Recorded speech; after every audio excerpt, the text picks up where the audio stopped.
Bonsoir à toutes et à tous, un au-delà du miroir ce soir, tout empli de paix. En première partie, un micro-trottoir devant le mur de la paix justement, qui s'est passé le 18 octobre dernier pour connaître l'opinion des passants sur son état de délabrement. Ensuite, je vous invite à découvrir les 24 heures de méditation pour la Terre qui se sont terminées ce lundi 2 novembre, ce matin à 11h et qui avaient commencé le dimanche 1er novembre à 8h au Grand Rex de Paris et qui ont réuni de nombreux intervenants, des musiciens, des chanteurs, des grands maîtres spirituels, des fondateurs d'associations et bien d'autres encore. Nous entendrons Alain Michel, fondateur de Artisans de Paix et fondateur aussi de Paroles d'Hommes, Rachel Liu, directrice de Terre du Ciel, Michele, conteuse et chanteuse des chants sacrés de divers pays. Vous pourrez même danser sur le yoga Rive.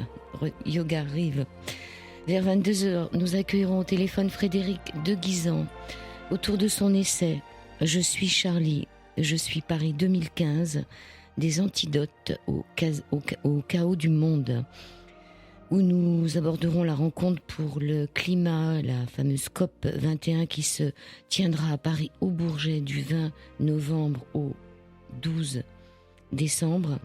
Et nous terminerons par le concert final des 24 heures de méditation du 1er 2 novembre. Très très paisible soirée à toutes et à tous.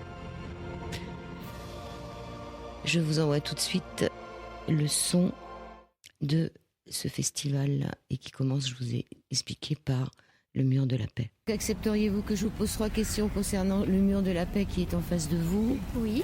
La première question, c'est que représente ce mur pour vous?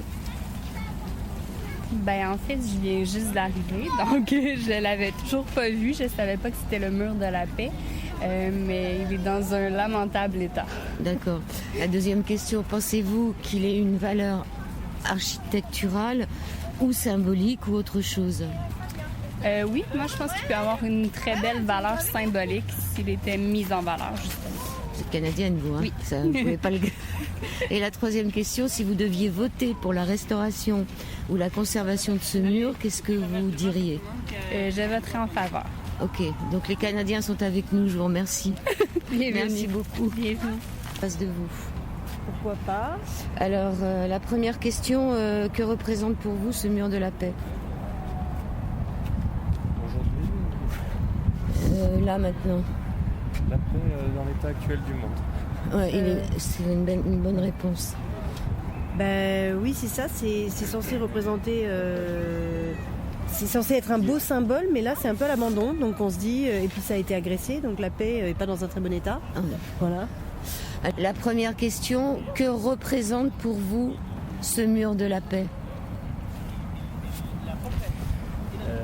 C'est une manifestation de la volonté d'avoir la paix et ici qui est une place que tout le monde visite pour transmettre ce message. Je pense que c'est mon impression. Ok. La deuxième question, est-ce que pour vous il a une valeur architecturale ou symbolique ou même autre chose? La symbologie, j'ai déjà parlé de la message de la paix pour toutes les nations, pour toutes les personnes. Et dans l'architecture, c'est un peu moderne, mais je pense que je l'aime, c'est bon. Ok. Et troisième question, puisque vous avez vu, il est cassé. Les vandalismes. Donc, si vous deviez voter pour la restauration et la conservation de ce mur, qu'est-ce que vous diriez? Je pense qu'ils doivent faire la réparation parce que s'ils ne la font pas, c'est un message pour les vandalistes que son travail a été accepté.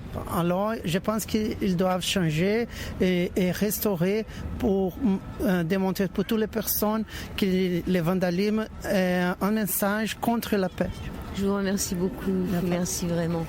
Merci. Présente pour vous ce mur de la paix.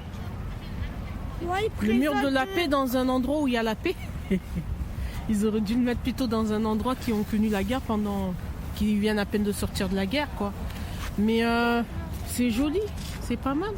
Mais vous voulez savoir quoi? Alors, la deuxième question, est-ce que pour vous, il a une valeur architecturale, tout en sachant que vous avez vu, il est entouré de barbelés, parce qu'il a été vandalisé. Il y a entouré des mots donc, des mots de chaque pays. Donc, la deuxième question, est-ce que pour vous, il a une valeur architecturale ou symbolique?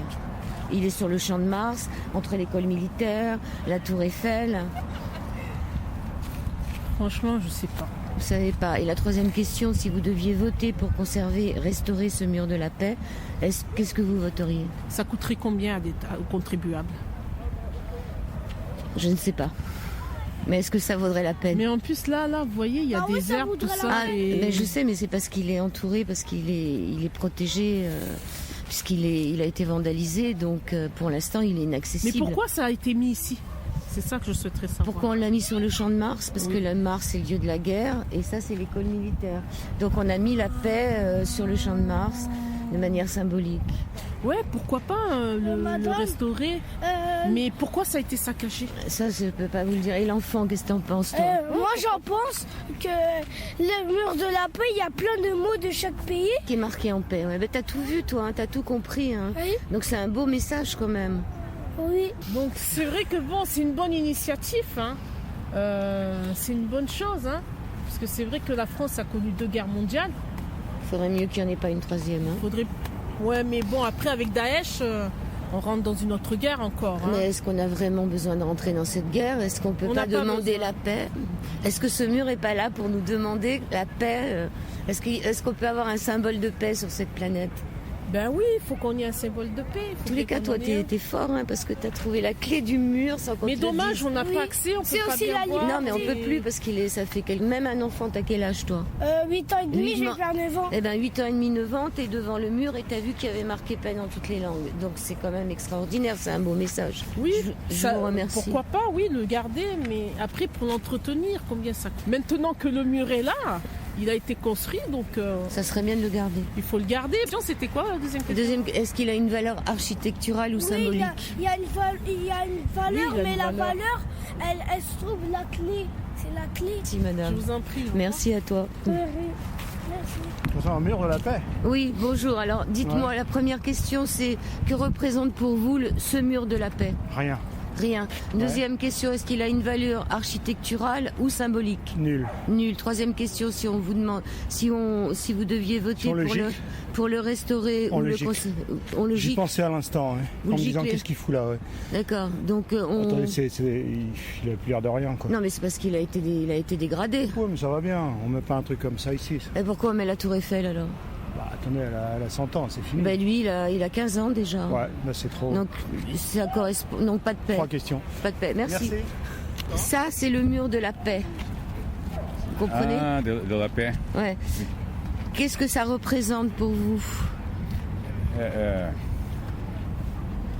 Ne me goûte, je ne... Vous pouvez pas répondre? Espanhol, portugais. Ah non, je ne parle pas le portugais. No me gusta mucho el documento, el monumento. No. Bon, ben c'est gentil en tout cas de vous être arrêté. Merci beaucoup. Merci. Donc, nous sommes devant le mur de la paix. La première question, c'est que représente pour vous le mur de la paix? Qu'est-ce que ça veut dire pour vous, ce mur? Peace. La paix. La paix. Deuxième question, est-ce que vous pensez qu'il a une valeur architecturale ou symbolique ou autre chose? Les deux. Architecture et symbolique. Symbolique. Et la troisième question, si vous deviez voter pour la réparation, parce qu'il est cassé, et la conservation du mur, vous diriez quoi?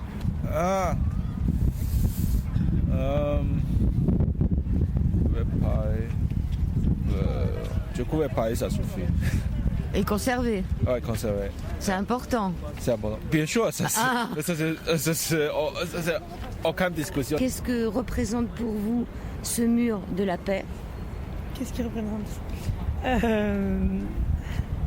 Là, Mais dites, La paix. La paix, c'est une bonne La paix dans le réponse. monde. Deuxième question, pensez-vous qu'il a une valeur architecturale ou symbolique ou même autre chose? Est-ce qu'il a une valeur, ce mur? Moi, je trouve qu'il dénature un peu. Enfin, il a une valeur, c'est sûr, symbolique, mais il dénature, je trouve, un peu la vue sur la Tour Eiffel et le. L'idée est bonne, l'idée est bonne. L'architecture est un peu contestable. Voilà. D'accord.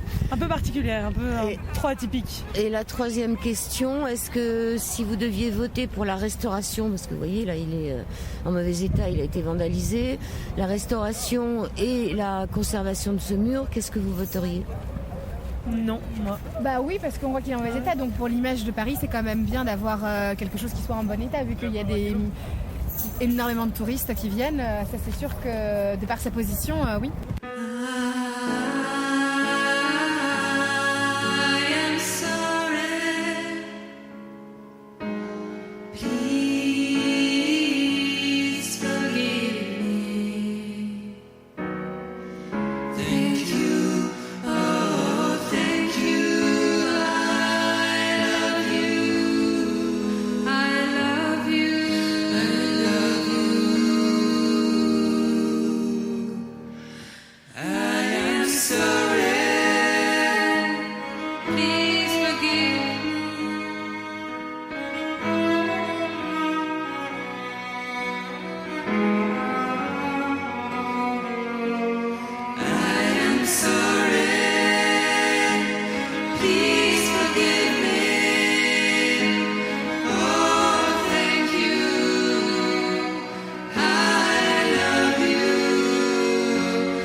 Nous sommes le 1er novembre, on est au Grand Rex à Paris.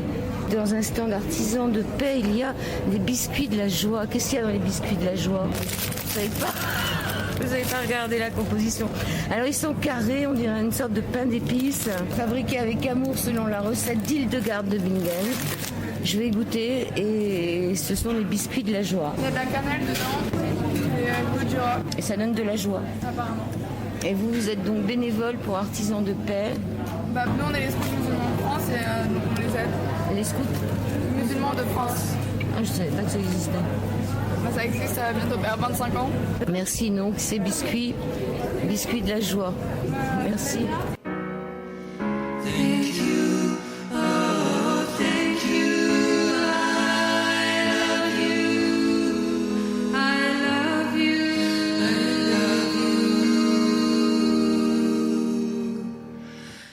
Michel, qui est fondateur de Terre du Ciel?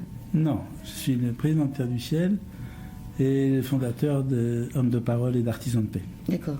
Artisans de Paix qui vendait les biscuits de la joie que j'ai vu Voilà. tout à l'heure.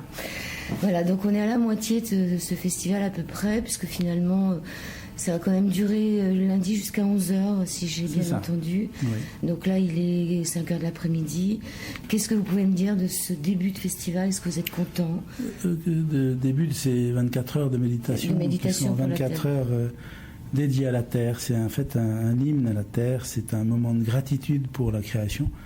Et c'est surtout un moment pour que tout le monde prenne conscience que la terre est sacrée, que la création est sacrée. Et qu'en prenant conscience de cette réalité, on ne peut pas ne pas rentrer dans la fraternité. Et c'est la fraternité qui changera quelque chose pour l'humanité. Alors ces 24 heures, elles expriment ça. Elles expriment que le monde, les hommes, les femmes, les enfants, tout le monde a besoin que cette conscience se développe, que cette conscience de la fraternité et de la sacralité de la terre et de la création sont les choses essentielles et que c'est ce qui doit être pris en compte en priorité par les négociateurs de la COP21 qui dans un mois vont se réunir. Ils vont se réunir, il faut qu'ils prennent ça en compte dans les mesures qu'ils vont décider. Si ce n'est pas déjà fait d'avance, il faut espérer. Non, on est là justement pour ça. Il y a aujourd'hui, à l'heure qu'il est, des centaines de milliers de personnes qui sont branchées sur la diffusion Internet de cette journée, qui sont branchées, ça veut dire qu'ils sont en prière, en méditation, en pensée, pour que ces décisions se transforment. Alors peut-être que tout a été décidé, mais on sait que la force de la méditation est tellement considérable qu'elle peut vraiment influencer et influer sur les décisions qui vont être prises. Ce qui est important en tout cas, c'est que par centaines de milliers, peut-être par dizaines de millions, les gens, grâce à ces 24 heures, prennent conscience de cette réalité que la Terre est sacrée. Et j'ai cette foi, j'ai cette confiance. C'est ce qui est en train de se passer. C'est les témoignages qu'on reçoit d'un petit peu partout. Il y a plus de 50 pays connectés.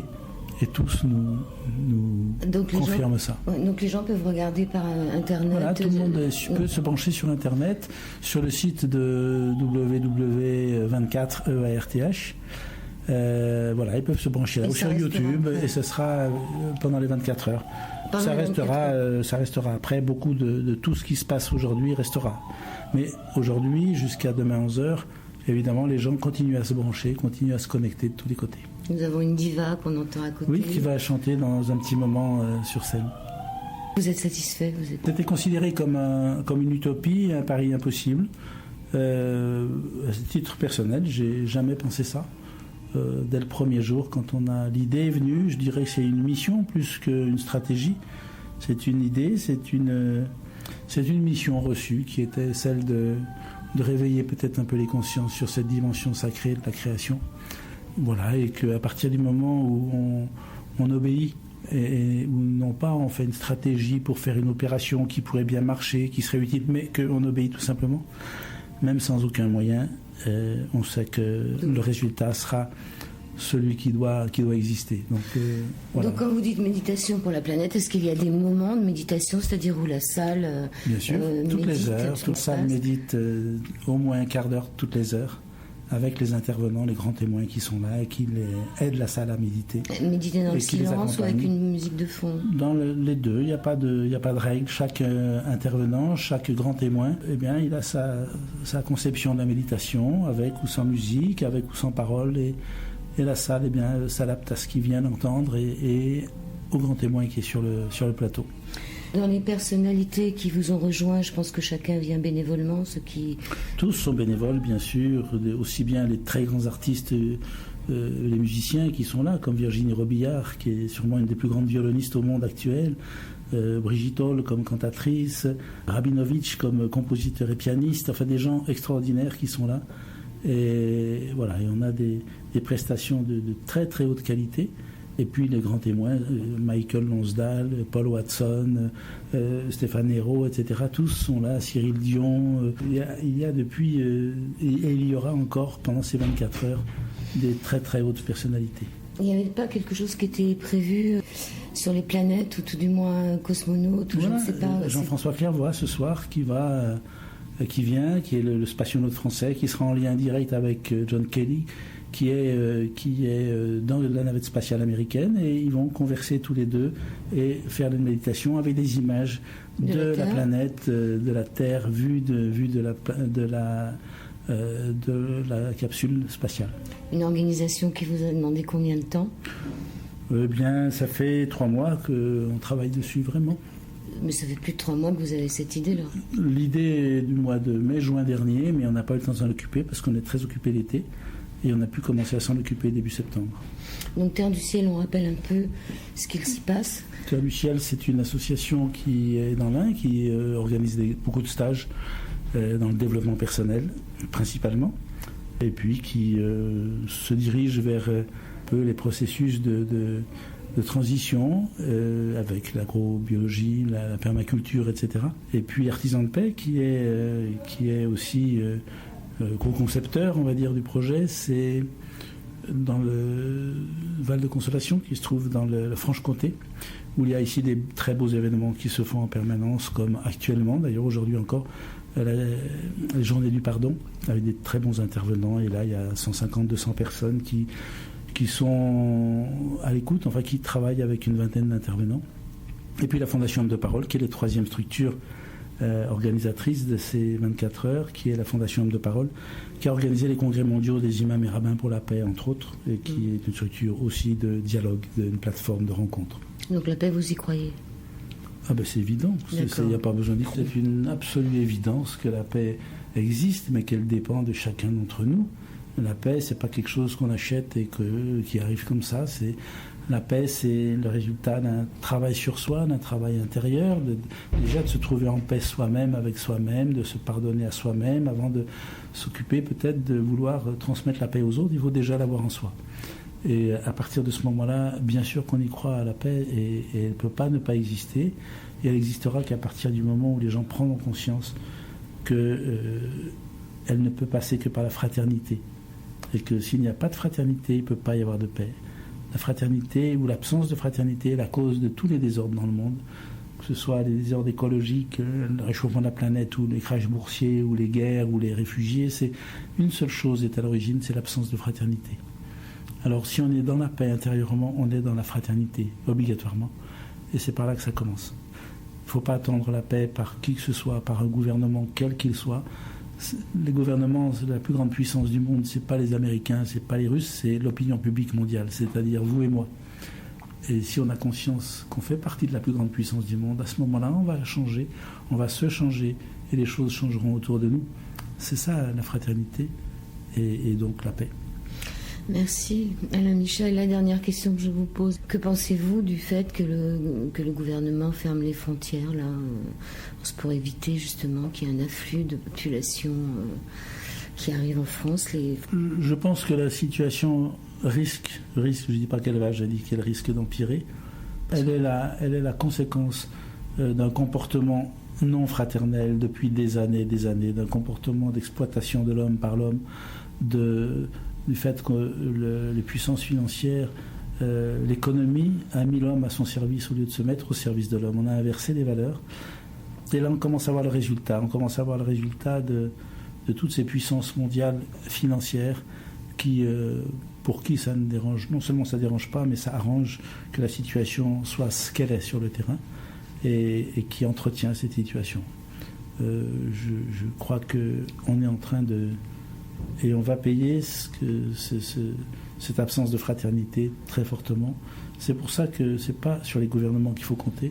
Il faut compter sur les populations, vous, moi, qui sommes responsables de ce qui se passe. Et de ne pas agir, aujourd'hui, de ne pas agir par rapport aux réfugiés, de ne pas agir par rapport aux décisions prises par les chefs d'État, c'est être complice et co-responsable de la situation. Je pense que tout le monde dit « mais oui, mais c'est une catastrophe » et tout le monde condamne et tout le monde, etc., etc. Terrible, parce qu'on ne voit que le noir, on ne voit pas la beauté. Il y a des choses magnifiques qui se passent dans le monde en ce moment. Il y a des témoignages, on parlait d'absence de fraternité, mais il y a des témoignages de fraternité qui sont majestueux, qui sont vraiment extraordinaires. Eh bien, c'est une manière aussi de considérer le monde, les choses, les événements. J'aime bien cette pensée chinoise qui dit que mieux vaut allumer une bougie que maudire les ténèbres. Eh bien, que chacun ait un acte de solidarité, un acte de fraternité, un acte... Voilà, qui allume une bougie, et puis ça va se communiquer les uns aux autres, et on va bientôt y voir clair. Et on peut changer le monde. C'est ça, il faut prendre conscience que la transformation du monde, c'est nous, c'est pas les autres, c'est nous. Nous, moi le premier. I am sorry. Please forgive me.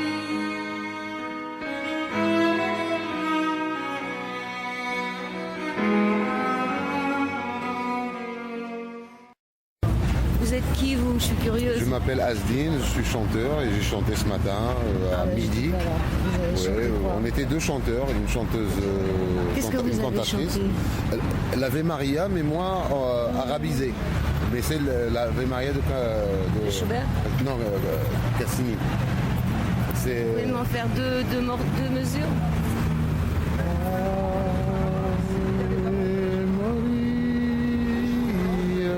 Mais moi je chantais en arabe de toute façon. On a chanté en arabe. Elle voulait pas me le faire en direct? Bien sûr.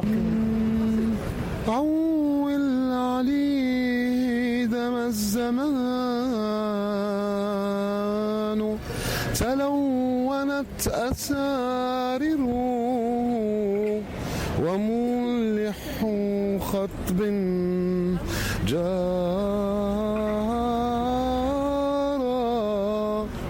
C'était ça. Et comment on dit Ave Maria en arabe alors? Ommi Mariam, Ommi Mariam, Mariam, Ommi Mariam. Mariam, pas Myriam. Mariam. Merci à vous. Merci.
Rachel Liu, donc Rachel, vous êtes quoi, la coordinatrice? Je vois que il y a déjà un peu de retard de prix par rapport au planning. Qu'est-ce que vous gérez Oui, alors mon rôle exact, c'est que je suis la directrice de Terre du Ciel. Et sur cet événement des 24 heures, donc on co-organise avec Artisans de Paix et Hommes de Parole et donc Terre du Ciel. Je suis effectivement coordinatrice au niveau de la grande salle. C'est-à-dire que j'ai le rôle un peu ingrat de faire en sorte que on soit à l'heure. Donc et que les enchaînements se passent de manière fluide et qu'on n'attende pas un intervenant, qu'on soit pas dans l'incertitude quant à la suite, si jamais il y a de l'imprévu par exemple. Donc voilà, ça consiste tout simplement à m'assurer que pour les gens, ça soit le plus fluide possible. Comme je dis parfois, je suis sous pression pendant l'événement pour que les autres ne le soient pas. En tous les cas, ça se voit pas. Ouais, tant vous mieux. avez l'air cool et zen, comme tout le monde ici qui sourit. Oui. Donc, vous avez pris du retard. Pourquoi il y a du retard finalement? Il y a toujours un peu de retard.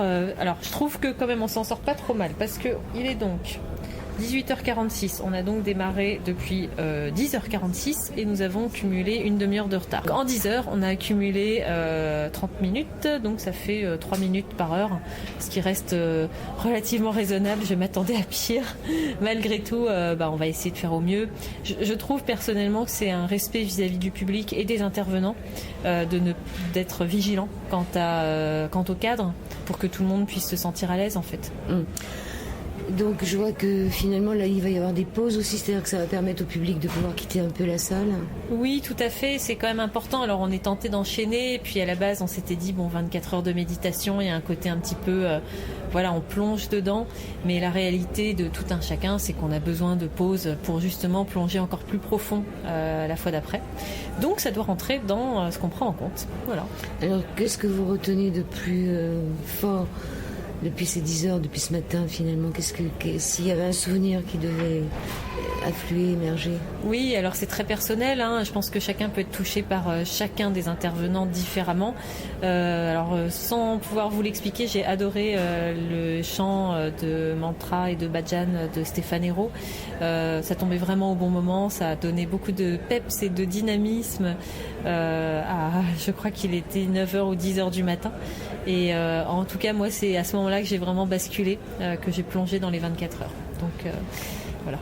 Vous n'avez pas trop le temps de méditer quand même, hein, je pense. Eh bien, j'essaye de le prendre. Donc, quand j'ai 5 minutes, je me mets discrètement dans le fond et en position méditative. Et c'est surprenant. Je pense que le niveau, on va dire, le niveau de méditation global est vraiment élevé parce que je suis étonnée par la rapidité avec laquelle j'arrive à entrer dedans. Ouais. Ouais.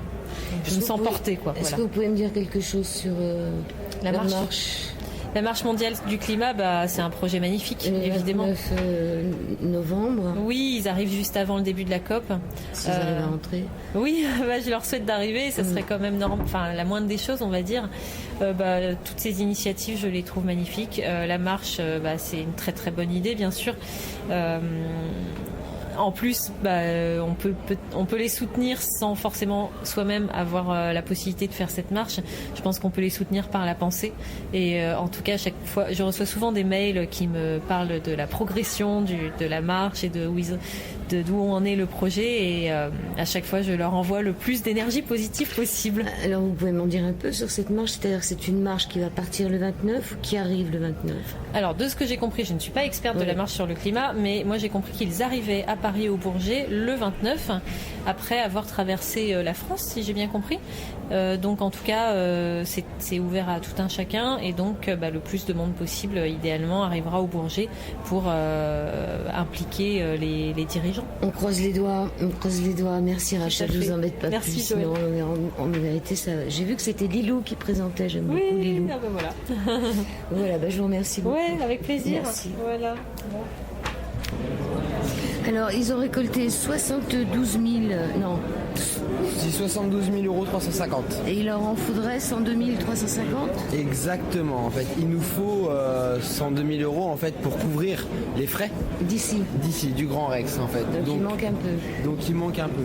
C'est pour ça que l'appel qui se fait au Grand Rex, sur les 2800 personnes qui sont connectées, dont 2800 personnes, en fait, il y a beaucoup de communautés. Je vois à Nantes, là j'ai eu au téléphone il y a 10 minutes, ils sont 350 sur une connexion. Si chacun y met 1 euro, ça fait déjà 350 €. Exactement. Et en fait, on a eu plus de 15 000 € de dons depuis 9h du matin. Ça a monté là. Ça a monté, exactement. Et là, on a écrit il y a 10 minutes. Donc en tout, de toute la journée, on écrit au fur et à mesure le nombre de sous qui manque. Parce que il faut louer le Grand Rex, il faut obligatoirement payer les gars pour la captation, pour la vidéo, et c'est tout un staff, toute une équipe qui travaille depuis 2 mois sur ce projet. Donc on a besoin de ces 102 000 € pour couvrir les frais. Ici, et du fait que ce soit en libre donation et en donation consciente, c'est en conscience que les gens doivent s'impliquer pour les 24 heures de méditation. Ok. Et l'autre affiche, c'est la même chose? Exactement. Je pensais que c'était des artistes qui allaient donner des œuvres. Non. Le but, c'est vraiment d'arriver à couvrir les frais. Donc, pour l'instant, on n'a pas couvert encore les frais. Donc, voilà. Et pourquoi ils ont mis du bois là sur le... Du bois? Parce qu'il y a du bois poupée. Parce que c'était une manière, c'est symbolique. De défendre les forêts? Exactement. Ok. Donc voilà. Yes. Merci à toi. Avec joie.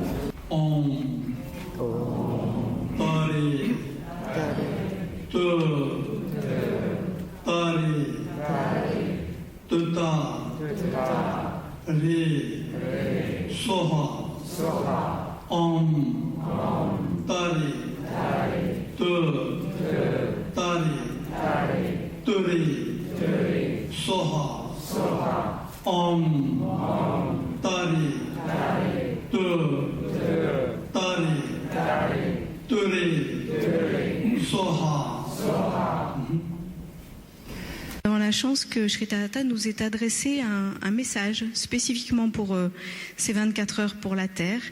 Et donc, on va entendre maintenant ce message. La cause des déséquilibres de la société actuelle est la disharmonie entre l'individu et le rythme universel. Pour surmonter cela, il nous appartient d'équilibrer en nous les forces du Dharma et de l'Adharma, et aussi les 3 qualités de sattva, pureté, légèreté, rajas, désir, activité et aussi orgueil, et tamas, inertie et négativité. Et ceci peut être réalisé par l'observance de la voie du milieu. Lorsque ce rééquilibrage peut avoir lieu, le rythme juste revient dans la vie individuelle et sociale, et l'être humain devient conscient de sa responsabilité quant à la protection de la terre, de l'eau et de l'atmosphère de la planète. Lorsque le mental, les paroles et les actions seront devenus non violents, l'amour inconditionnel vers la création entière se réveillera chez les êtres humains. Alors, avec la simple observance de leur dharma, ils deviendront véritablement les protecteurs des plus pauvres, des plus faibles, de ceux qui souffrent, des enfants, des animaux, des végétaux et de la nature. Il existe 4,8 millions d'espèces d'êtres vivants dans la nature, dans l'univers même, plus exactement. L'homme devrait donc cesser de se considérer comme très au-dessus de tous les autres et cesser avec cette arrogance d'exploiter la nature, les rivières, les forêts, les autres espèces vivantes et ses semblables humains. Quand l'homme protège Mère Nature, la force mère prend soin de lui en retour. Et de cette façon, le rythme et l'équilibre de la nature, de l'univers, de la création et de toutes choses sont restaurés dans leur cours naturel. Mais y a-t-il une possibilité de renaissance pour l'humanité, même à cette heure tardive où le déclin semble inévitable? Oui, c'est possible. C'est possible si chaque individu est prêt à reconnaître le danger imminent et à s'unir pour travailler tant au progrès intérieur de sa conscience qu'à l'émergence d'un nouvel ordre social. Mais pour aller vers ce but, l'action individuelle ne suffit pas. Il faut la permission et la descente de la compassion infinie de Mère universelle qui crée et nourrit l'univers. Mettons maintenant de côté nos pensées fluctuantes et pleines de contradictions. Concentrons notre esprit un moment sur les intentions de ce grand événement. Exprimons avec force l'intention de pacification des mouvements de Mère Nature et exprimons avec force l'intention que descende l'énergie du Dharma depuis les plans supérieurs, les plans subtils, et adressons respect et gratitude à l'énergie qui descend. Joignons nos prières, prions et implorons la présence divine. Ceci est la contribution que peut offrir chaque individu qui a reçu un corps physique afin de s'acquitter de sa dette à l'égard de la terre-mère qui est son lieu d'habitation.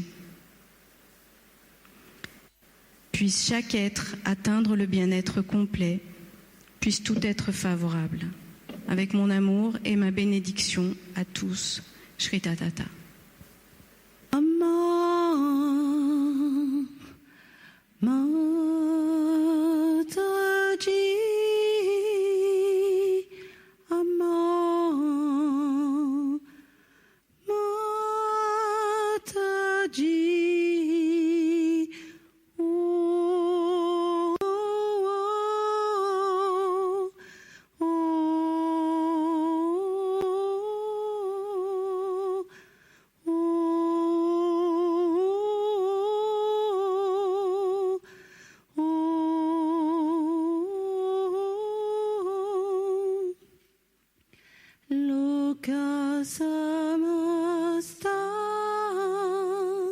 Sukhino bhavantu loka samasta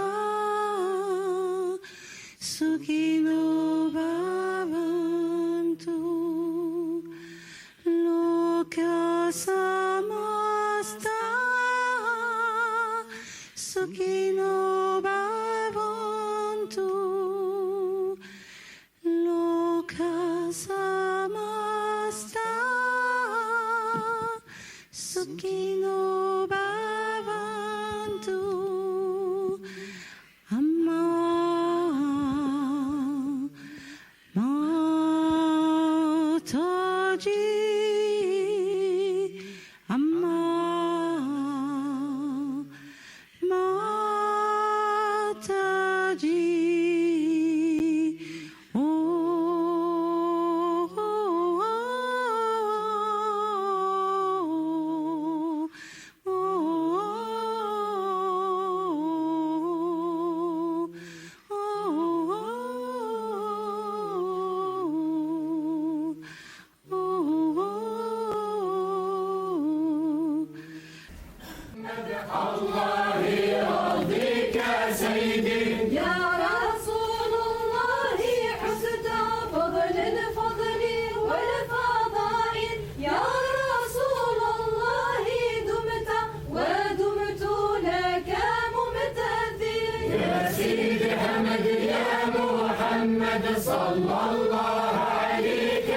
سيدي يا عين الرحمن محمد الله يرضيك سيدي.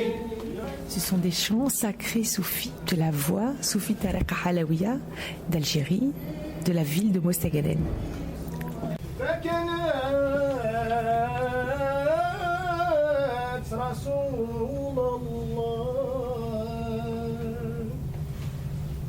فكانت رسول الله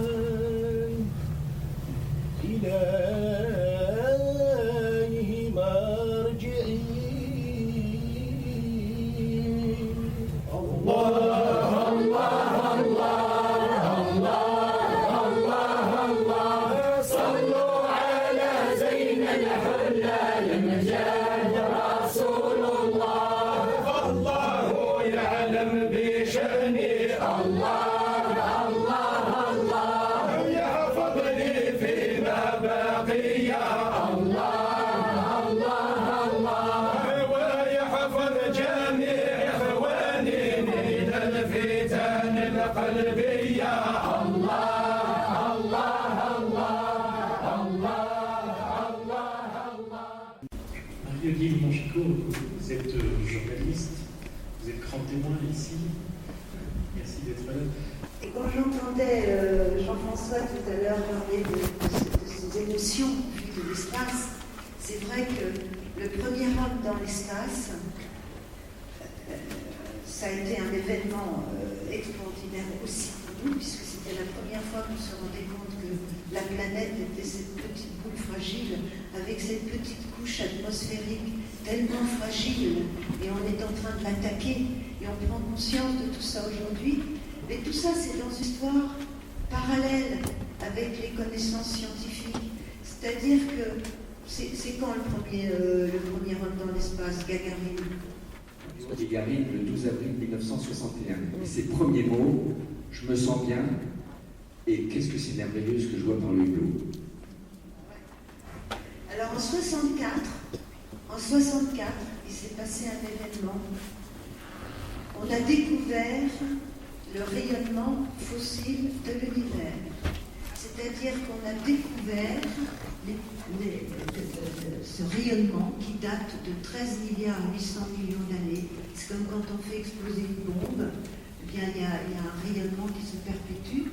Eh bien, on a découvert le rayonnement du Big Bang.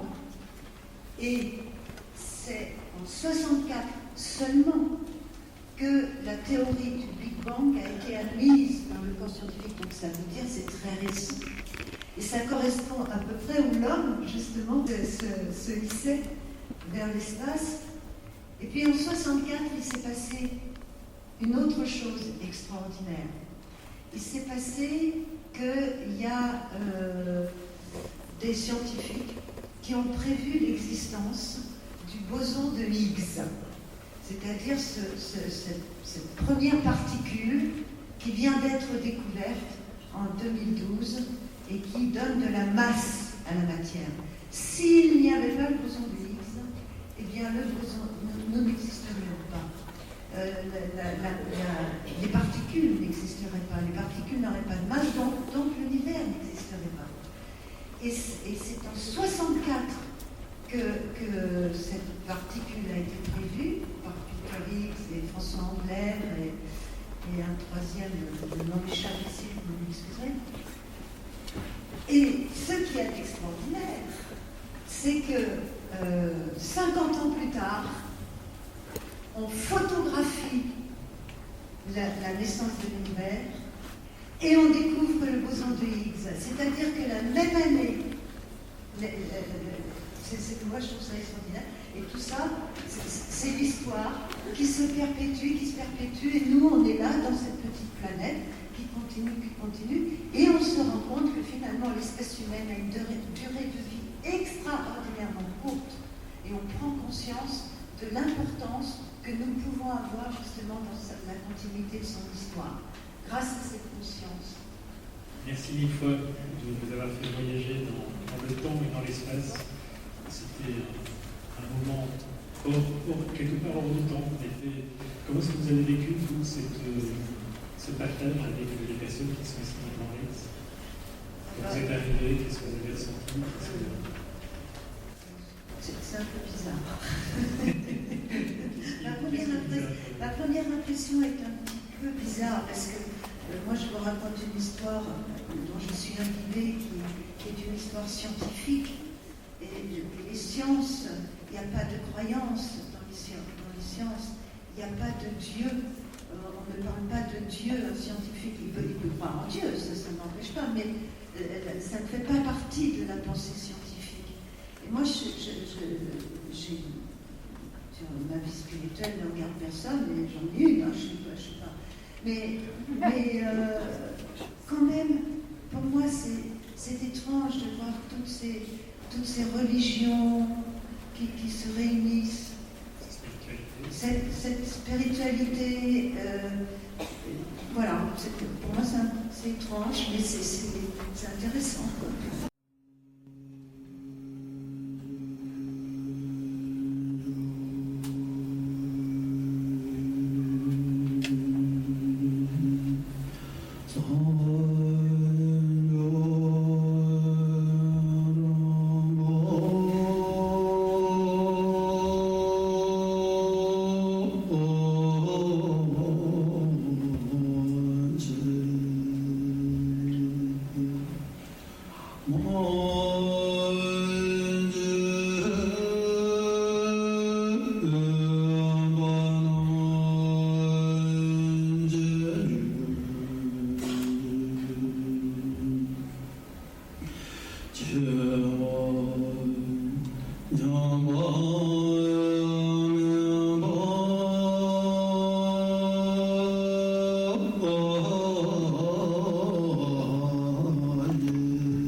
Alors ce chant, le premier que j'ai interprété, je l'ai traduit en arabe et en hébreu. Voilà. Et c'est un chant qui dit la paix, voilà, et qui invoque les anges d'en haut, les anges de la paix. Et en fait, je me suis dit qu'avant de chanter des chants pour la terre, j'avais envie de chanter des chants qui disent enfin la paix dans la relation. J'ai reconnu des mots justement de cette enfance, parce qu'il y avait une des animatrices, elle me chantait des chansons allemandes et des chansons en hébreu. Et en yiddish probablement. Oui, il y en a une, qu'on connaît bien en Israël. Comment ça s'appelle que chante un chant de paix par exemple? Celui-là c'est un shalom à la Khema. Ah oui, Evenusha. Ah oui.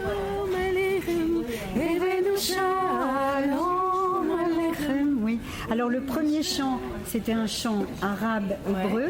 Le second, c'était avec le bol en cristal. C'était du Hildegard von Bingen. Ah oui, d'accord. C'était en latin. Oui. Et c'était une femme, une mère supérieure d'une abbaye, du XIe siècle. Ces recettes là que je connais. Elle était non seulement la première phytothérapeute, elle guérissait avec les plantes, mais en plus, elle a eu des visions, et ces visions, elle a eu des visions sous forme de visions et de chants. Et elle en a écrit, on en a retranscrit 70. Et ça, c'était un de ces chants qui veut dire au commencement, il y avait la terre, etc. Et le dernier chant, c'était le chant à la Pachamama des Quechua. Donc Michele, M-I-T-C-H-E-L-E-E. Je vais chanteuse, conteuse, pédagogue de la voix. Aujourd'hui, dans ces 24 heures de méditation, qu'est-ce que tu as proposé dans ton intervention? Eh bien, en fait, ça fait un moment que des gens de Terre du Ciel viennent à mes concerts et qu'ils me disent, mais j'aimerais vraiment, on aimerait vraiment que tu viennes faire un concert pour Terre du Ciel. Et puis il se trouve que j'ai donné un concert chez Ariane et Passerelle, dans une association qui s'appelle Passerelle, qui est une association créée par Ariane Merceron-Vica, et où elle propose des conférences, des cycles de conférences dans son appartement parisien, et cette année dans un théâtre parisien, La Vieille Grille justement, que je lui ai fait connaître. Mais l'année dernière, pour introduire ces cycles de conférences, j'ai fait un concert. Et il y y avait Philippe Nicolas, le maître d'école de Gennevilliers, qui est venu avec les enfants. Et il m'a, après le concert, le récital, il m'a demandé si j'accepterais d'intervenir dans une école à Gennevilliers. Alors, bien sûr que j'ai dit oui assez spontanément, parce que je pense que les artistes ne sont plus sollicités comme avant pour venir dans les écoles, pour intervenir dans les écoles. Or, il me semble primordial que les artistes soient dans l'école, parce que les artistes proposent des paroles un petit peu décalées par rapport à ce que les enfants entendent, et en même temps, ils apportent beaucoup de souffle. Et moi, je me souviens que je n'aurais probablement pas été artiste si des artistes n'étaient pas venus dans mon école du Val-de-Marne. Donc, c'est très important pour moi la présence des artistes, donc j'ai dit oui. Et en fait, cette aventure, eh bien, elle a commencé en octobre de l'année dernière. Et puis, il se trouve que Philippe Nicolas est intervenu aussi pour Terre du Ciel. Donc, tout à coup, ça a fait comme un croisement. Hein. On sait que le hasard n'existe pas vraiment, mais il y a eu un croisement. Et quand il m'a dit, mais est-ce que tu voudrais accompagner les enfants qui te plébiscitent pour les 24 heures de méditation pour la Terre, j'ai bien entendu, puisque je ne cesse de chanter tout ce qui va ressusciter le vivant en nous. Et évidemment, je chante beaucoup pour la terre, je chante beaucoup pour le respect de l'autre. J'ai d'ailleurs raconté une petite histoire par rapport à tout ça. Et oui, je me sens complètement concernée par ce type de rencontre. Oui. Alors voilà, me voilà. Là, je suis très contente de te connaître, puisque je ne te connaissais que par ta musique, ce qui était déjà pas mal. Et j'espère qu'on aura l'occasion de se rencontrer. Donc, tu vas faire quoi dans les jours qui suivent? Tu as des séminaires? Alors, en fait, là, je suis en train de préparer un spectacle qui me tient vraiment à cœur pour les 28 et 29 novembre, qui se passera à la Vieille Grille. Et c'est un spectacle que j'ai intitulé Forêt de Talit, que j'ai en tête depuis, en gestation, on va dire, depuis plus de 25 ans. Et je voudrais, dans ce spectacle, j'ai essayé de faire entendre la quintessence d'un enseignement qui se trouve sous les talits, parce qu'il se trouve qu'il y a 25 ans, les talits, ce sont des châles de prière, et il y a 25 ans, j'ai été invitée comme artiste avec 40 artistes de différentes nations à venir sur le site à Auschwitz-Birkenau. Et pendant 8 jours, nous étions avec des gens qui parlaient pour la première fois, et nous avions une question à laquelle on essayait de répondre, mais évidemment c'était une question complexe. Comment, après ça, pouvoir communiquer, pour pouvoir communiquer entre humains? Et en fait, à un moment, on nous a fait visiter des salles, et il y en avait une. C'était des salles de musée, mais bon, j'aime pas trop ce mot-là pour ce genre de choses. Et il y avait une salle où il y avait des salles avec les amoncellements de lunettes, de boîtes à savon. Enfin, c'était assez terrible. Et il y avait une salle qui était comme une forêt de talit, où il y avait tous les talits, les châles de prière qui étaient suspendus comme ça, et qui me sont apparus comme une forêt. Et ce que j'ai vécu intérieurement, il y a eu un avant et un après, parce que ce que j'ai vécu intérieurement a été tellement fort. J'ai été comme éveillée pendant toute la semaine, non-stop. Je n'ai pas dormi une seule minute. J'étais dans un état d'acuité extraordinaire, très très extraordinaire. C'était vraiment au-delà de... Et en fait, à un moment, je réussissais à entendre sous les talits les prières, pas les prières seulement, mais les contes, les chants, les poèmes, et j'avais envie de faire réentendre cette lumière-là que j'ai entendue malgré, parce que quand j'ai vu cette forêt de talit, je dis ça, j'explique ça dans ma note d'intention du spectacle. À ce moment-là, j'ai commencé à pleurer et je n'ai plus cessé de pleurer. Et en même temps, j'ai continué à voir la lumière qui traversait, malgré. Et c'est cette lumière que j'ai envie de faire voir et entendre dans ce spectacle qui s'appelle Forêt. Alors, quand tu dis que sous les châles de prière, tu entendais des chants, c'était des chants que tu connaissais avant? Pas du tout. Ce sont des chants qui sont venus Oui, qui sont venus vers moi. Parce que tous les chants que je chante, il faut savoir que tous les chants que je chante, je ne choisis pas les chants, ce sont les chants qui me choisissent. Enfin, je ne sais pas, c'est très curieux à dire comme ça, mais... quand j'écris un spectacle, je n'écris pas un spectacle, c'est le spectacle qui m'écrit. Je ne sais pas pourquoi il m'écrit.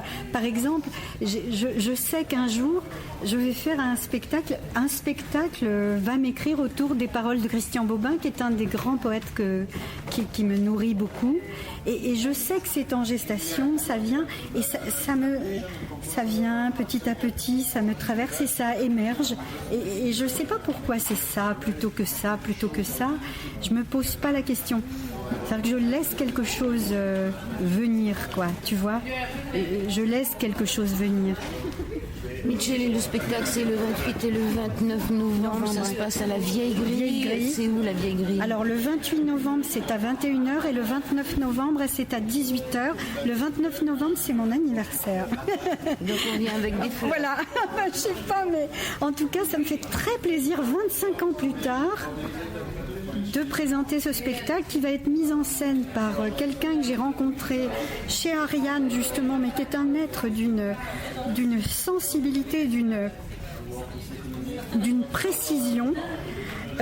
Elio Suami, qui est non seulement metteur en scène de théâtre, il a fait des mises en scène de grands opéras, mais il est aussi cinéaste et c'est un spécialiste du cinéma aussi, donc c'est vraiment quelqu'un qui a une précision et j'ai l'impression que notre rencontre fait que c'est comme si on s'apportait mutuellement une part d'âme supplémentaire. Je ne sais pas comment dire. Donc voilà, c'est un plaisir de... Oui, c'est une joie de travailler avec lui. Vraiment. Alors la Vieille Grille, Alors la Vieille Grille, c'est presque en face de la mosquée de Paris. C'est le 1 rue du Puy de l'Ermite dans le 5e arrondissement. Et la Vieille Grille, c'est un lieu que je soutiens vraiment... Vraiment, je le soutiens. C'est un lieu qui est dirigé par Anne Kézéman et Laurent Berman. C'est un lieu qui a une histoire, qui a une âme et qui probablement devrait faire partie du patrimoine culturel de Paris. Et c'est un lieu mais extraordinaire. C'est une petite salle, il y a 50 places. Alors si tu fais que de spectacles, il faudra que... Faut réserver. Il faudra que les journalistes en parlent pour que le spectacle puisse tourner. Peut-être sur Avignon. En tout cas, je donnerai aussi... évidemment, je donnerai d'autres spectacles. Moi, j'ai un site internet dans lequel je donne les dates. C'est le corps de l'œuvre, comme un corps de l'œuvre sans apostrophe. .com. Et j'aimerais signaler, je suis au Bengale, je m'appelle Michele Dash Baoul. Je suis aussi baoul, c'est-à-dire je chante des chants en bengali aussi dans mes tournées, mais j'en chante très peu pour qu'on ait envie d'entendre les baouls. Et justement, j'ai la joie cette année d'avoir organisé un spectacle exceptionnel avec mon frère baoul Anando Gobaldash Baoul et ses musiciens au Musée Guimet le 6 novembre prochain à 20h30. Et là vraiment, soyez nombreux. Là, la salle, elle est très grande, elle fait 400 places, mais soyez nombreux. Oui, c'est vendredi prochain. Et alors, les baouls, ce sont ceux on appelle ceux qui chevauchent le vent. Et ce sont des gens qui, pour une poignée de riz, vont offrir des chants qui vont donner de la joie. Et ils donnent ce qu'on appelle le joy. Voilà. Et donc, j'ai eu grande joie à vivre avec eux et à chanter avec eux. Et voilà. Et donc, ils sont là et je suis vraiment ravie que le musée Guimet les accueille. Merci Micheli. Rappelle le titre de la pièce. Alors, Forêt de Talit, à la vieille grille. Talit, c'est les châles de prière. T-A-L-I-T-H-S. D'accord, Forêt de Talit. Merci Micheli, je t'embrasse. Alors, est-ce que vous êtes rendu compte qu'il y a une chose particulière, c'est que depuis 8 heures du matin, vous êtes resté que sur cette partie-là, vrai?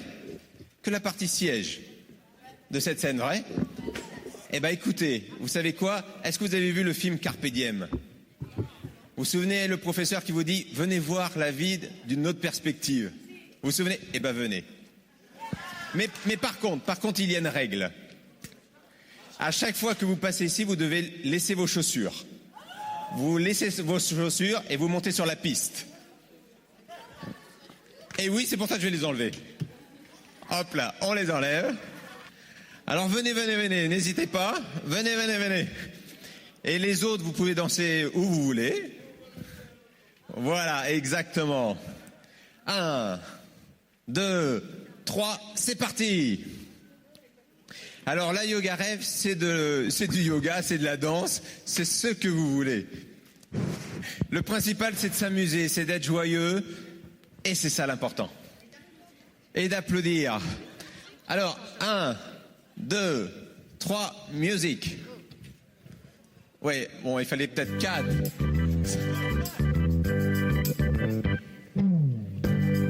Alors, on va commencer avec des échauffements. Hop. La première main.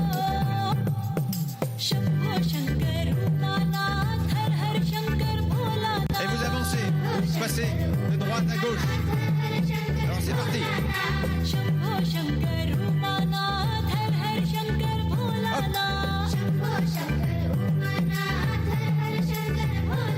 Un peu plus vite. Et maintenant vous mettez les deux mains. Moi je peux pas le faire. Hop là, c'est parti. Allez. Hop.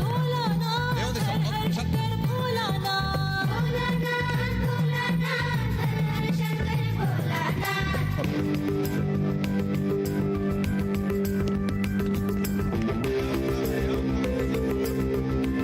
C'est une forme de yoga aussi, hein. Alors le principal dans la yoga rêve, tout le reste c'est pas important, mais il n'y a qu'une seule chose importante, c'est de garder le sourire. Alors maintenant,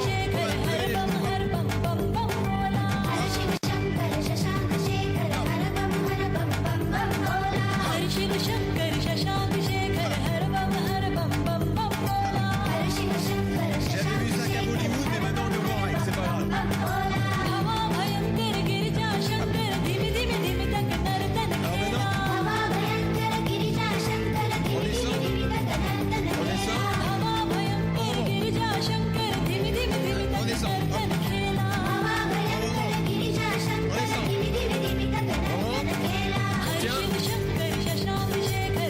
Sourire, vous êtes confortable? Bah restez comme ça. Alors maintenant, avec les mains, on va faire des petits cercles. Et on danse. Et maintenant, vous regardez un partenaire. En face du partenaire, vous dansez. Vous trouvez un autre partenaire. Et vous... C'est parti. Trouvez un autre partenaire.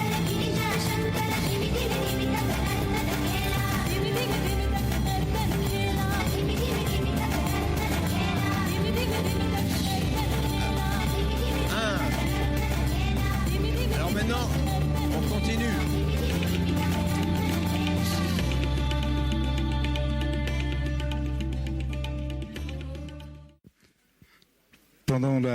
Pendant la fin des réglages, je vais vous donner quelques informations, puis je m'adresse aux plus de 2000 personnes qui sont en ce moment connectées sur ce plateau, qui nous regardent. Il y a des dizaines de milliers de connexions qui ont eu lieu pendant toute la nuit, pendant toutes ces 24 heures.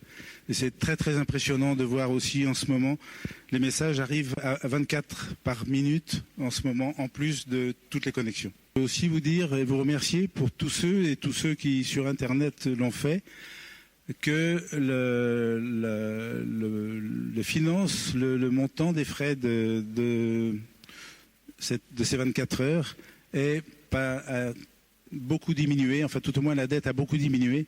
Il ne nous reste plus que 15 000 euros à trouver sur les 120 000 qui avaient été engagés. Voilà, donc si vous avez encore envie, vous allez sur le site de 24 Earth ou bien sur le site de LOASO et vous pouvez continuer à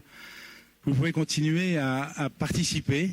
C'est vraiment une participation à ces frais qu'on a demandé et elle est importante pour qu'on puisse continuer. Je crois aujourd'hui pouvoir probablement annoncer que dans pas très longtemps, ce mouvement qui s'est mis en route va nécessiter une deuxième journée de 24 heures de méditation pour la Terre. Je pense qu'on est aujourd'hui dans cette démarche. Il faut qu'on puisse le faire, donc on a besoin de vous tous. Voilà, maintenant je pense que le concert va pouvoir commencer. Tous les musiciens qui ont joué cette nuit, presque tous, sont restés pour vous offrir ce concert. Donc à tous les spectateurs par Internet aussi, bienvenue pour cette journée, pour ce concert avec nous. Merci à vous tous. Merci pour ces merveilleux moments. C'est vraiment extraordinaire. Et puis je voudrais aussi quand même demander à Patrice Levallois, qui a été le premier partenaire de l'organisation de ces rencontres, de ces journées. Et puis à Rachel, qui vous avez vu courir toute la journée, de venir ici. Et puis aussi à tous ceux de l'équipe d'Hommes de Parole, de Terre du Ciel, d'Artisans de Paix qui sont ici, qui ont participé à l'organisation. S'ils pouvaient venir, tous ceux qui sont là. Mais il y a beaucoup de timides. Voilà Patrice. Merci patron. Le créateur du jeu du Tao. Merci à vous tous. Il y aura vous pourrez revoir ces 24 heures sur YouTube. Vous pourrez voir aussi ce qui n'a pas pu être passé. Je vous l'ai dit tout à l'heure, les journées du pardon, la cérémonie du pardon à la terre, mais aussi la cérémonie des 8000 tambours, la cérémonie qui aurait dû être aussi diffusée, mais qu'on n'a pas eu le temps de diffuser, la cérémonie de la prophétie des 8000 tambours. Elle sera sur YouTube, elle aussi, tout à l'heure. Voilà, et toutes les vidéos de tout ce qui a été tourné. Voilà, merci à vous tous. Bonne journée. Je crois que ces 24 heures de méditation et de musique, eh bien, c'est vraiment le début d'une nouvelle relation avec la planète, avec la Terre, avec la création. Une relation de gratitude et non plus d'exploitation. Merci à tous.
On accueille tout de suite Frédéric de Guisan qui vient de publier un essai intitulé « Je suis Charlie, je suis Paris » 2015 aux éditions Héliomyre, dans lequel il associe les événements de janvier 2015 ayant donné lieu à « Je suis Charlie » et même à « Je ne suis pas Charlie » en France, mais aussi à l'étranger, avec ce qui va se dérouler donc à Paris autour de cet fameux événement sur le COP21. Alors Frédéric, vous êtes là? Oui, bonsoir Joël, bonsoir à tous les auditeurs qui nous écoutent. Bonsoir à vous Frédéric. Alors, comment vous est venue l'idée de rapprocher ces deux événements, la manifestation du 11 janvier 2015 et la négociation sur le climat de décembre? Alors, comme vous l'avez précisé, la négociation de la COP21, il y a un autre synonyme qui signifie la conférence sur les changements climatiques, c'est Paris 2015 aussi. On utilise un peu les deux termes. Et donc, en fait, j'ai voulu rapprocher, l'objectif de ma démarche, c'est de rapprocher à la fois cet événement historique et Je suis Charlie, essayer de le comprendre, c'était le premier objectif, le définir aussi, parce que les définitions sont parties dans tous les sens. Donc j'ai voulu pourquoi il y a eu une telle onde de choc qui a provoqué une telle mobilisation. Ça, c'était la première partie. La définition, ça m'a paru important. Et surtout, alors les auditeurs qui nous écoutent se disent mais comment on peut faire le lien avec la conférence de Paris contre le réchauffement climatique? En fait, moi je suis passé, c'est l'une de mes thèses, je suis passé par le terrorisme. Les attentats sont liés au terrorisme et le mouvement de sursaut a voulu contrecarrer cet acte barbare. Et donc le terrorisme, je me suis interrogé, mais pourquoi le terrorisme se développe de façon exponentielle actuellement dans le monde ? Alors que dans les infos françaises, on ne s'en rend pas tellement compte, mais si on regarde un peu, par exemple, France 24, on voit tous les jours des attentats en Afrique, en Syrie, il y en a partout. Et je me suis demandé pourquoi ça se développe de façon très rapide ces dernières années. Et l'un des axes d'explication, c'est l'effondrement de certains États, voire de plusieurs États en même temps. Je pense à la Syrie, à l'Irak, au Yémen, à un certain nombre d'États d'Afrique. Et la question que je me suis aussi posée, mais pourquoi ces États s'effondrent actuellement ? Et l'un des axes d'explication, il y en a 3-4 importants. Il y a les problématiques environnementales que j'ai mis en premier rang. Donc les problématiques environnementales, il y en a 3 principales. Je dis le réchauffement climatique qui joue sur les récoltes, etc. La surpopulation, trop de personnes sur une zone donnée crée une tension sur les ressources. Et le 3e grand axe, c'est une tension sur les ressources. Alors, les problématiques environnementales sont beaucoup plus larges, mais voilà sur quoi je me suis focalisé. Et par exemple, je donne comme exemple souvent l'Irak. L'Irak en 2003, tout le monde, on pensait on nous a fait croire que c'était des armes de destruction massive. Mais en réalité, la plupart des commentateurs commencent à souligner le fait que c'était une tension sur le pétrole. C'était pas dénué d'intérêt. La Syrie, en 2011, si on ne comprend pas qu'il y a 1 million de réfugiés irakiens et 1 million de réfugiés à l'intérieur de la Syrie qui sont issus des sécheresses des années 2007-2008, qui ont beaucoup déstabilisé cet État. Dans les années 2011, au moment où il y a les révolutions, plus les crises, je ne sais pas si vous vous souvenez, la crise de la dette, la crise économique mondiale et autres, l'État était profondément déstabilisé. Et par-dessus le marché, vous avez eu l'intervention extérieure d'intervenants comme les Occidentaux qui ont commencé à armer les uns et les autres, et on est rentré dans un processus de guerre civile. Donc voilà un peu et cette déstabilisation des États favorise le terrorisme. Voilà un peu la thèse générale du livre. Et puis le climat finalement favorise les sécheresses, les famines, etc. Voilà, par exemple dans les années 2007-2008, vous avez eu beaucoup de sécheresses à travers le monde, et notamment en Syrie, en Égypte, et vous avez eu beaucoup d'émeutes de la faim. Les denrées se sont renchéries. Et alors nous, ça nous a pas tellement impacté. On a vu, ça n'a pas mal touché les baguettes de pain, mais dans ces pays-là, ça a été très déstabilisateur. Plus les crises internationales qu'on a connues à partir des années 2007-2008, ça ne les a pas aidés. Et à mon avis, c'est une des origines qui explique les révolutions. Après, vous avez l'intervention plus ou moins calamiteuse d'intervenants comme en Syrie en 2011, c'est-à-dire qu'on a commencé à soutenir des rebelles, des révolutionnaires, en les armant, en disant qu'on était derrière, en les finançant, et puis en fait on n'était pas tellement derrière, et puis voilà, puis c'est parti dans un cycle infernal de guerre civile où tous les intervenants, quel que ce soit à l'intérieur de la Syrie, donc à la fois le régime et les rebelles, mais aussi à l'extérieur des gens qui ont commencé à soutenir les uns et les autres de façon aléatoire.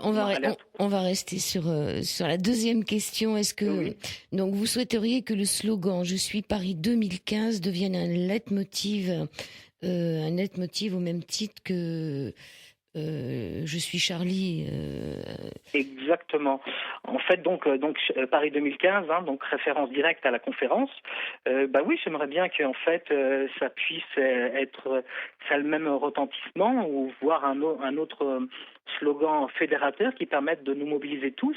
Et ce qui voudrait dire, par exemple, l'acceptation que j'ai donnée dans le livre, c'est: je suis solidaire bien sûr avec la conférence 2015. Je veux lutter contre les inexorables changements climatiques.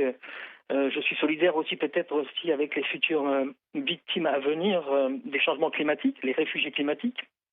Au même titre que Je suis Charlie a voulu dire je suis solidaire avec les victimes qui ont été assassinées. Par exemple, c'est une des exceptions aussi que j'ai soulignées dans mon livre. Voilà pour les raisons pour lesquelles j'aimerais bien que ce slogan puisse avoir le même retentissement, ou au moins une mobilisation de même ampleur. À défaut d'un slogan, j'ai vu, vous l'avez évoqué instamment, vous parlez d'une marche pour le climat. Instamment, vous l'avez souligné dans l'émission. Ça rejoint un peu l'appel que je fais dans le livre. Je pense qu'il y a pas mal d'idées qui vont converger, de gens qui ne se sont pas forcément concertés et qui vont vouloir qu'on fasse une mobilisation peut-être de même ampleur, et voire beaucoup plus. Donc voilà, Je suis Paris 2015, je dirais que c'est pas forcément une mobilisation pour mettre entre guillemets la pression sur nos dirigeants ou les encourager comme certains le souhaiteraient. C'est aussi une démarche qui pourrait être aussi personnelle, c'est-à-dire que c'est aussi l'engagement de chacun. Qu'est-ce que l'on peut faire chaque jour pour sauver la planète du trou noir climatique qui arrive à trop grand pas, il me semble, en posant la question à chaque matin, si je ne le fais pas, qui le fera? Si je le fais pas maintenant, demain il sera trop tard, par exemple. À titre personnel, ou que chacun se pose au moins cette question: qu'est-ce que je peux faire? Arrêter les gaspillages, le covoiturage, planter des arbres. Il y a tellement de petites choses que l'on peut faire individuellement, plus une démarche globale.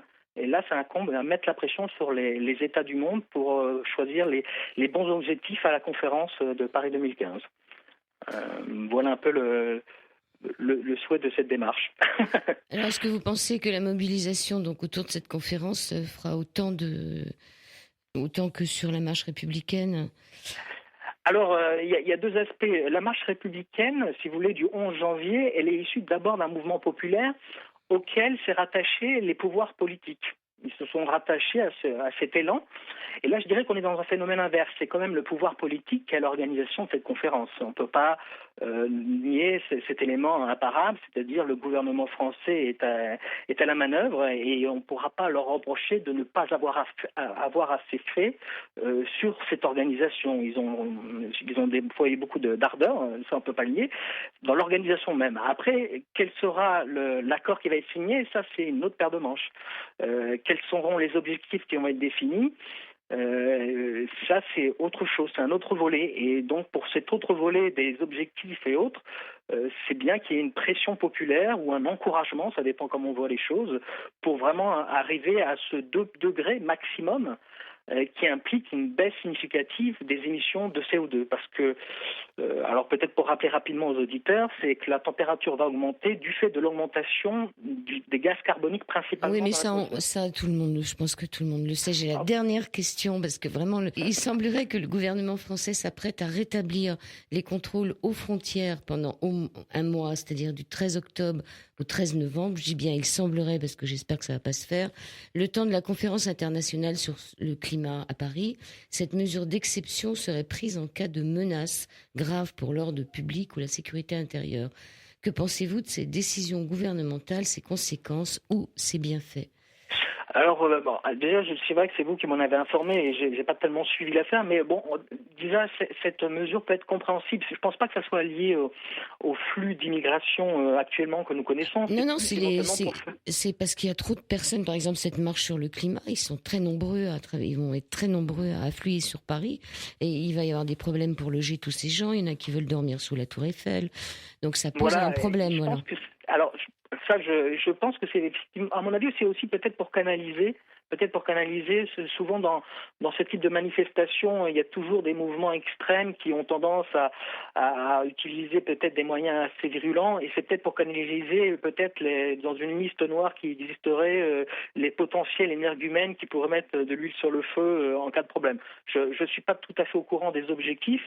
Évidemment, si c'est pour régler l'ordre public, ce serait dommage que ça dégénère éventuellement. Et c'est pour ça que cette marche qui est organisée et que j'ai appelé, moi j'appelle ça l'appel de Je suis Charlie, c'est-à-dire j'encourage à ce qu'il y ait des manifestations, mais je le dis à travers le monde, pas seulement à Paris en fait. Et c'est peut-être là l'alternative, c'est-à-dire que ceux qui sont prêts à venir sur Paris, peut-être il vaut mieux qu'ils organisent ça dans leur pays respectifs, et parce que comme Je suis Charlie, il y a eu des manifestations un peu partout dans le monde. Et peut-être les Français suffiront à eux-mêmes pour manifester à l'image de Je suis Charlie le 11 janvier. Voilà. Donc après, j'imagine que les pouvoirs publics ont des soucis parce que il faut pas que il y ait un côté émeute qui survienne dans cette grande manifestation, du moins une grande manifestation dans cette grande conférence qui pourrait être soutenue par une marche, une manifestation à l'image du 11 janvier. Voilà. Donc j'imagine qu'il y a des problématiques de sécurité qui sont évidentes, donc en dehors d'informations plus précises. Je ne sais pas si j'étais exhaustif. D'accord. C'est vrai que je vous ai posé une question qui n'est pas dans votre livre, mais bon, Je suis Charlie, je suis Paris 2015, aux éditions Héliomyre avec un H, vous vous appelez Frédéric de Guisan. Voilà, et le titre complet, c'est même Je suis Charlie, je suis Paris 2015, des antidotes au chaos du monde, point d'interrogation. Voilà, je pose la question. Est-ce que ça suffira? Ça serait une très bonne solution en tout cas. Oui, je vous remercie. Alors là, j'ouvre mon cahier et puis j'ai une phrase de Marguerite Yourcenar qui me tombe sous les yeux, qui dit que l'homme a peu de chances de cesser de rester un tortionnaire pour l'homme tant qu'il continuera à apprendre sur l'animal son métier de bourreau. C'est une belle phrase quand même, de Yourcenar. Oui, je la note en tout cas. Elle est très belle. Elle est sortie comme ça de mon panier. Qu'est-ce que vous pourriez dire? Qu'est-ce que vous avez pensé? J'ai trouvé très bien cette émission, dans le sens où vous avez voulu souligner à la fois l'engagement qui peut être fait pour sauvegarder la planète, la Terre. J'ai été surpris par la méditation. C'est vrai qu'en général, moi je travaille pas dans ce domaine-là, mais j'ai trouvé ça original. Le fait de vouloir souligner qu'il y a une marche aussi, qui rejoint un peu l'appel de Je suis Paris 2015 que j'ai émis dans le livre. Moi, je combats par l'écriture, par une littérature engagée. Je pense que toutes les démarches sont bonnes à prendre dans le cadre de cette conférence sur le climat. Les politiques s'investissent, les personnalités, les écrivains, et c'est bien que même les citoyens, quelle que soit leur démarche, méditation, marche et autres, puissent dire qu'ils sont là. Après, il faudra que ça se traduise dans les actes à la fois d'un point de vue politique, mais aussi individuellement. Chaque jour, ne pas oublier qu'on doit aussi faire des choses à titre individuel et essayer d'influencer notre entourage qui peut rester sceptique. Voilà, c'est un peu la démarche que j'essaie de promouvoir dans le livre aussi. Donc on le trouve partout, votre livre, hein? On le trouve sur Internet, normalement en librairie, ici il n'y a pas de rupture de stock, ça sera possible. Donc, et il est tout nouveau, il vient de sortir. Et oui, il est sorti début octobre, fin septembre, début octobre, donc ça fait déjà un petit mois, mais comme c'est une petite maison d'édition, ça démarre forcément lentement, on n'est pas Gallimard, c'est les éditions Héliomyre, H-E-L-I-O-M-I-R, les éditions Héliomyre, donc voilà, on peut le trouver sur le site des éditions ou dans tous sites commerciaux que vous connaissez. Voilà. Je suis très contente. On s'était déjà vu il y a quelques années pour une autre parution. Oui, exactement. C'était il y a 2013. C'est pas un roman là. Moi j'appelle ça un essai. Non, là c'est plus l'essai, le témoignage entre autres, comme genre. Okay. Voilà. Je vous remercie. C'est moi qui vous remercie beaucoup. Et puis on va terminer avec ce fameux concert qu'il annonçait, c'est-à-dire que beaucoup de musiciens qui étaient là pendant ces 24 heures se sont réunis pour faire un concert ensemble. Et on finira l'émission comme ça dessus. Merci. Je vous remercie, Frédéric. Bonsoir. Merci beaucoup. Le violoncelle seul, le violon.